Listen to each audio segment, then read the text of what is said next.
కాకి మరియు నక్క. ఒక కాకికి ఒక రొట్టె ముక్క దొరికింది. అది ఒక చెట్టు కొమ్మ మీద కూర్చొని ఆ రొట్టెను తినడానికి సిద్ధమైంది. అప్పుడు ఒక నక్క అటుగా వచ్చింది. నక్కకు ఆ రొట్టె ముక్క కావాలనిపించింది. అది కాకిని మోసం చేయడానికి ఒక ప్లాన్ వేసింది. నక్క కాకితో, "ఓ కాకిరాజా, నీ స్వరం ఎంత మధురంగా ఉంటుంది. నువ్వు ఒక పాట పాడితే వినాలని ఉంది" అని చెప్పింది. కాకి నక్క మాటలు విని సంతోషించి పాట పాడడానికి నోరు తెరవగానే దాని నోటిలో ఉన్న రొట్టె ముక్క కింద పడింది. నక్క వెంటనే ఆ రొట్టెను తీసుకొని పారిపోయింది. నీతి: పొగడ్తకు లొంగిపోకూడదు, అపరిచితులను నమ్మకూడదు. బంగారు గుడ్లు పెట్టే బాతు. ఒక రైతుకు ఒక బాతు ఉండేది. అది ప్రతిరోజు ఒక బంగారు గుడ్డు పెట్టేది. రైతు ఆ బాతు ద్వారా చాలా ధనవంతుడయ్యాడు. కానీ అతనికి ఇంకా ఎక్కువ కావాలనిపించింది. బాతు కడుపులో ఇంకా చాలా బంగారు గుడ్లు ఉంటాయని భావించి వాటిని ఒకేసారి పొందాలని ఆశపడ్డాడు. అందుకే అతను బాతును కోసి చూశాడు. కానీ బాతు కడుపులో ఎటువంటి గుడ్లు లేవు. ఆశకు పోయి ప్రతిరోజు బంగారు గుడ్డు పెట్టే బాతును కూడా కోల్పోయాడు. నీతి: అత్యాశకు పోతే ఉన్నది కూడా పోతుంది. ఇంకో కథలకు వెళ్లే ముందు ఫ్రెండ్స్, నా ఛానల్కి లైక్ చేయండి ఫ్రెండ్స్. ఎందుకంటే ఇంత కష్టపడి చేస్తున్నందుకు నాకు కూడా సపోర్టింగ్గా ఉంటుంది కదా. కామెంట్ కూడా చేయండి. మరొక కథలోకి వెళ్దాం. 2 మేకలు. ఒక నదికి అడ్డంగా ఒక సన్నని వంతెన ఉండేది. ఒకరోజు 2 మేకలు చెరో వైపు నుండి ఆ వంతెన పైకి వచ్చాయి. ఆ వంతెన ఒకే ఒక మేక వెళ్ళడానికి మాత్రమే సరిపోతుంది. 2 మేకలు ఒకేసారి వెళ్ళడానికి ప్రయత్నించడంతో అవి ఒకదానికొకటి దారి ఇవ్వకుండా గొడవపడ్డాయి. చివరికి 2 నీటిలో పడిపోయాయి. ఒకవేళ వాటిలో ఒకటి వెనక్కి తగ్గి మరొకటి వెళ్ళడానికి దారి ఇచ్చి ఉంటే 2 సురక్షితంగా అవతలి వైపు వెళ్ళి ఉండేవి. నీతి: సహనం మరియు సర్దుబాటు లేకపోతే నష్టం తప్పదు.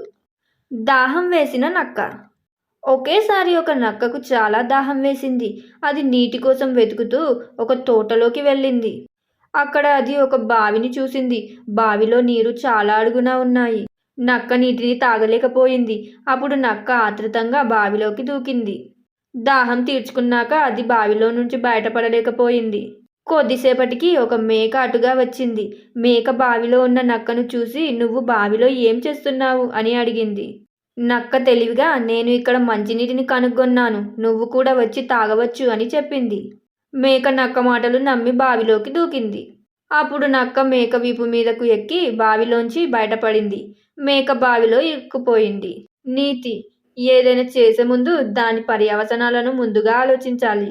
రైతు మరియు అతని కొడుకులు.